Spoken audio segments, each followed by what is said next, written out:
मु प्रिया आपण माने मो सह देखुचंती पौराणिक कथा।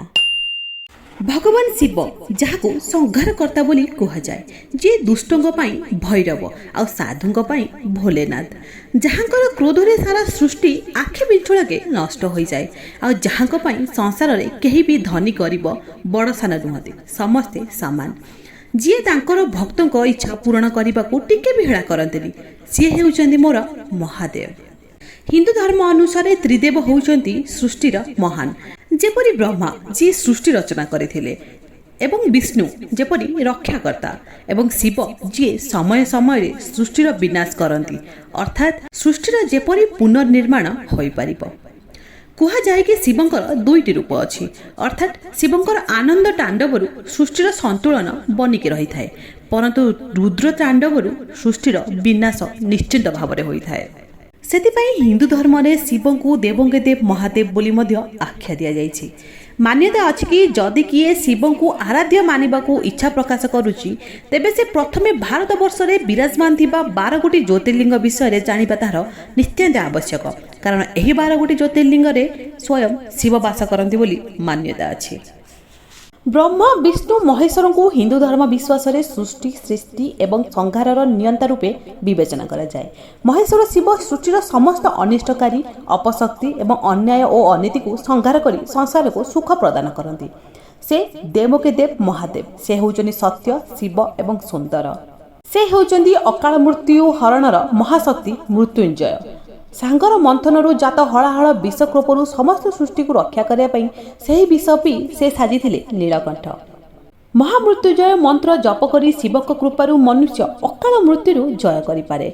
शिव पंचाक्षर मंत्र ओम नमः शिवाय जपर फल स्वरूप मनुष्य सदज्ञान लाभ करी सांसारिक दुखरू मुक्ति पाई थाए एवं जीव जगत रे जन्म एवं मृत्युर काल स्वरूप शिव हेउचंदी महाकालेश्वर। एबे आसंतु जानिबा से 12 गोटी ज्योतिर्लिंग विषय जहाँ आम भारत वर्ष में विद्यमान होइके अछंती। प्रकृत पक्षरे देखा गले आम देश में 12 गोटी ज्योतिर्लिंग नुह, अर्थात 64टी ज्योतिर्लिंग आमर अछंती, परंतु 12 गोटी होउची प्रमुख, कारण 12 गोटी ज्योतिर्लिंग को पवित्र एवं होली स्थान बोली मान्यता दिया जाइछि। आमे ही शिवलिंग को ज्योतिर्लिंग कहीं कह जाए। ज्योतिर्लिंग माने कौन? ज्योतिर्लिंग को आमे जदि दुई भाग में विभक्त करवा, ज्योति माने होउचंदी रेडियंट, रेडियंट माने आलोक, एवं लिंग, लिंग होउची शिव अर्थात आलमाइटी, अर्थात कहबाकू गले सर्वश्रेष्ठ शक्ति। जदि गोटे अर्थ रे आमे ज्योतिर्लिंगर माने जानिबाकू चाहिबा ताहले यह होउची सर्वश्रेष्ठ शक्ति जहाँ आलोक रे वास करे। यही 12 गोटी ज्योतिर्लिंगर महत्व प्रत्येक ज्योतिर्लिंग ठारू संपूर्ण भाव अलग। केउ ज्योतिर्लिंग जदि स्वास्थ्य प्रति वरदान दियंती तो आउ को ज्योतिर्लिंग अकाल मृत्यु को जय करिया पई वरदान देई थांती। प्रत्येक ज्योतिर्लिंगर माने अलग, प्रत्येक ज्योतिर्लिंगर महत्व अलग एवं प्रत्येक ज्योतिर्लिंगर स्थान एवं विशेषत्व मध्य अलग। एबे आसंतु जानिबा 12 गोटी ज्योतिर्लिंगक नाम एवं सेमानकर स्थान एवं सेमानकर महत्व विषय रे। यही 12 गोटी ज्योतिर्लिंग को द्वादश ज्योतिर्लिंग मध्य कह जाए। द्वादश ज्योतिर्लिंग मध्य प्रथम ज्योतिर्लिंग हेउचंदी सोमनाथ, जहाँकि राजस्थान जिले में अवस्थान करिसेंती। यही ज्योतिर्लिंग गुजरात बेलावल निकटस्थ प्रभास ठारे विराजमान करिसेंती एवं एही स्थानटी को प्रभास तीर्थ बोली मध्य कह जाए। द्वादश ज्योतिर्लिंग मध्य द्वितीय अछंती मालिकार्जुन, जहाँकि आंध्र प्रदेश राज्य में अवस्थान करिसेंती। यह आंध्र प्रदेशर कृष्णा नदी कूलस्थ श्रीशैलम पर्वत में विराजमान करिसेंती। तृतीय हेउचंदी महाकालेश्वर।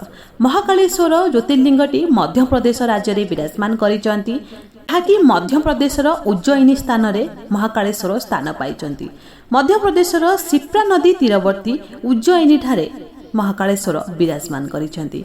मान्यता अछि कि महाकालेश्वरंकर पूजा आराधना कले आपण अकाल मृत्यु वर्ती जिवे।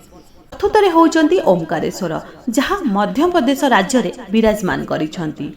मध्य प्रदेश राज्यर नर्मदा नदी मध्यस्थल में ओम आकार एक द्वीप अच्छी, से ओमकारेश्वर ज्योतिर्लिंग बोली आख्या दि जाइछि। पंचमरे होउची केदारनाथ ज्योतिर्लिंग। केदारनाथ ज्योतिर्लिंग उत्तराखंड राज्य रे अवस्थान करिसेंती।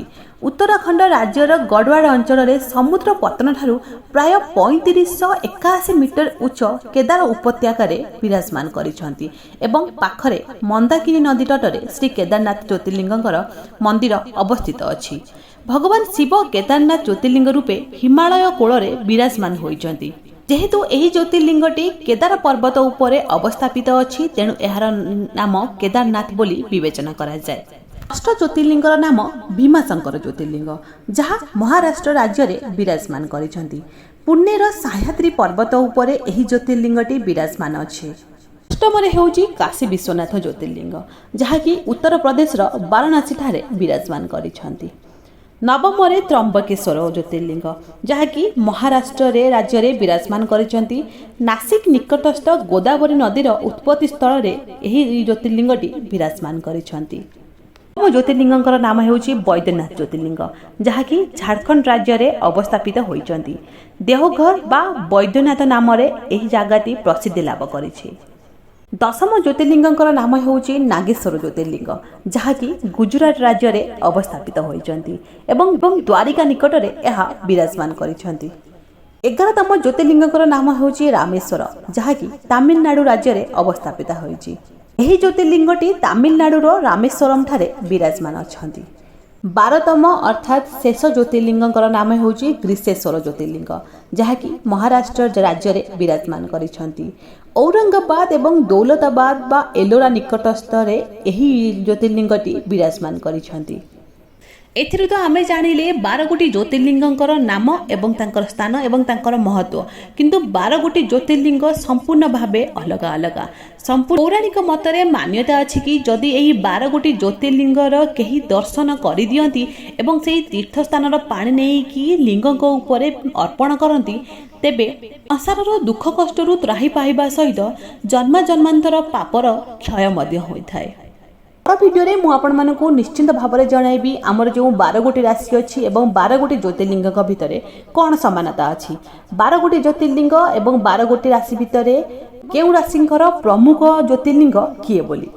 नेक्स्ट वीडियो को देखिबा पई मो चैनल को एबे निश्चिंत भाव में सब्सक्राइब करंतु एवं पाखरे टिबा नोटिफिकेशन बेल आइकन को भी निश्चिंत भाव में प्रेस करंतु जहाँ कि मु जेते बेले भी नुआ नुआ वीडियो आपन पई नै कि आसीबी ताले सर्वप्रथम नोटिफिकेशन आपन पाखु जिवो एवं आपन एही परि तथ्य मो पाखु निश्चिंत भाव में संपूर्ण निर्भुल तथ्य पाई परिबे। आशा करछि वीडियोटी आपन मानकु निश्चिंत भाव में काम रे आस्थिबो किछि आपन जानि परिथिबे। जदि आपनको वीडियोटी भलो लागि जे लाइक एवं कमेंट करिया को केबे भी भूलिबे नाही। आपनकर गोटे लाइक मो पई अत्यधिक गुरुत्वपूर्ण।